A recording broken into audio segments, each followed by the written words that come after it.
Abraham and Maria, I'd like to have a team meeting today to discuss why Samar hasn't. I've called him 4 times. He hasn't turned up for his job opportunities, and I'd just like to have a bit of a brainstorm meeting to discuss a few ideas on why he hasn't turned up. Okay, so Maria, do you have any ideas on why you think that he might not be turning up for his meetings, his interviews? He might have some language, like, does he have transport? Do you know anything about his transport?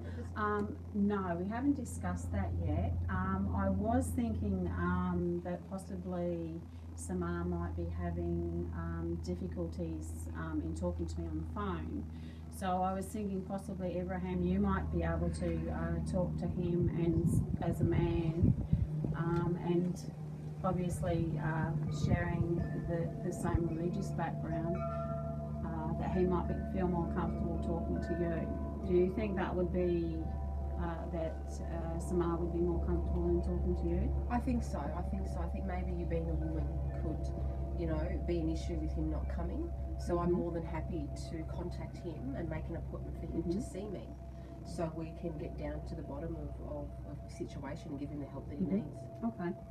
All right. For this team meeting is I would like to some help from both yourself, Maria, and Abraham on why we might different ways we might get Samar into the office for the interview.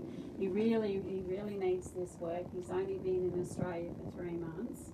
He's got a family to support. He's got 2 teenage children, and also his wife, and they are struggling to find their feet. I think as far as adapting to the Australian culture, they're having a little bit of problems there with settling in and finding their feet. So what do you think, Maria? Is there any other different reasons that you can see why he wouldn't come for his interviews? I'm wondering if maybe there was if he had friends, if you could arrange with a friend to drive him to the appointment, or maybe one of his community leaders. Get him in contact with one of the community leaders and get them to find someone to help arrange transport to get him here. Well, that's a fantastic idea. So we can use different ways to address the language barriers there, if there are any. We could also arrange an interpreter as well to speak to him on the phone with the Sudanese language. Another idea I thought was Abraham was to find out if he actually has transport. He might not have a car yet. He might not be able to read the bus timetables. That's why we might need an interpreter with you at the time that you talk to him on the phone, just to make sure that he's 100% understanding of. It could be possibly the language barrier. He might not 100% understand what we're saying to him as well. So we will need to adapt to that as well. So could you think of any other different reasons why other than the language and transport? Look, I think it is a cultural issue for him. I think this is very new to them. And our ways are obviously completely different to the ways that he's lived in his previous country. I think there may be a fear barrier there of him stepping into the unknown. I think a nice enticement could be possibly us putting on a lunch for his family, so they can come and we can get to know them on a more personal basis as a family, and then we can have an interview with him separate. To that could be a possible, an idea to help them come in and cultures like that, they do a lot of interaction over things, and I think that could be something that is possible. But before I go any further, I'm going to have to stop right now because it's my time to pray. So I'll be about 5 minutes, 6 minutes, and then I'll be back. Okay, then. You know where. How many times is it a day he's supposed to pray? 5 times a day. But there's only twice, 2 or 3 times at work. So But just still, we don't get to go and take cigarette breaks anymore, or have 5 or 3 coffee breaks a day. And, I mean, we're in the middle of a meeting at a professional setting. I just don't understand why he can't keep it to himself at home, or he needs to bring it to work to interrupt the meetings, because we're all paid for the same amount of time.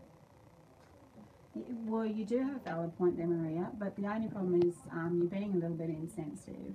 You do know under the Equal Opportunities and Human Rights Commission that Abraham has a right to his faith and his prayer times. So he does have those rights, and that's why we have set up the prayer room for Abraham. I do understand that you're concerned, though, about it happening in the team meetings, and you do have a valid point there. So what I might do is arrange for our meetings to not be in Abraham's prayer time, so that we won't, our meetings won't be disrupted and won't disrupt our work time. That would be So better, but would I'm that still be not better for you? entirely happy with that. And also Abraham, even though he is taking on any extended work time, prayer time that he does take off, he does have to make the hours up. So you're not being disadvantaged in that way with Abraham's prayer time. He does have to make up for it. Okay, it's just that. The particular hours that he prays 1 and 4, they're the times that we'll just have to work around and make sure that we don't have any team meetings in those times. Would you be happy with that? I suppose so. Okay. I am also a little bit concerned as well, Maria, just about your insensitive comments that you've been making to the other workers. I think that, we do have to be very careful in the way that we make our points, and probably just be a little bit careful the way you bring across your comments. I suppose that's the point, but if people are going to be looked after for their face, I don't see why I can't be looked after for my opinions. Well, this is true, but as I said, Abraham, his prayer time is covered, and he's a very hard worker, and he makes up for any extra time that he does take up. So you're not being disadvantaged because he is actually working as many hours as what you are. So, but you do have a valid point, as I said, with your team meetings. We will arrange those outside of his prayer time so that we're not interrupted. Okay. Thank you, I'm back. They're What have I wasting missed? our time. Excuse me? Did I just hear you right? I'm a proud Muslim, and I'm proud of my faith, and I don't care what you have to say about that. I'm in my legal rights to have my prayer. Is it within your legal rights to leave your computer on when you go home? Do you know how much electricity that's wasting? I don't really care, to be quite honest. It's my right to leave my computer on if I want to. I don't have to turn it off. It's just inconsiderate. Well, just to interrupt you both there. Maria is right. It is part of our policies and procedures manual that we do turn off our computers every night. Okay, for 2 reasons. One is to protect people's privacy. Their private information is all stored on the machine, and also to conserve energy. With global warming and everything at the moment, it's very important that you do turn off your computers. What I will do is I'll send a memo around to be initialed by all the staff, implementing procedures for turning your computer off at night, and how to do it, and why we're doing it, which was to conserve energy and to save the environment. But what about policies and procedures to protect people like myself from comments like that? I've actually been discussing that with Maria, and I've pointed out to her that under law that you are well within your rights for your prayer time, and that being a hard worker, you make up for any extra time in prayer time that you take off. And all.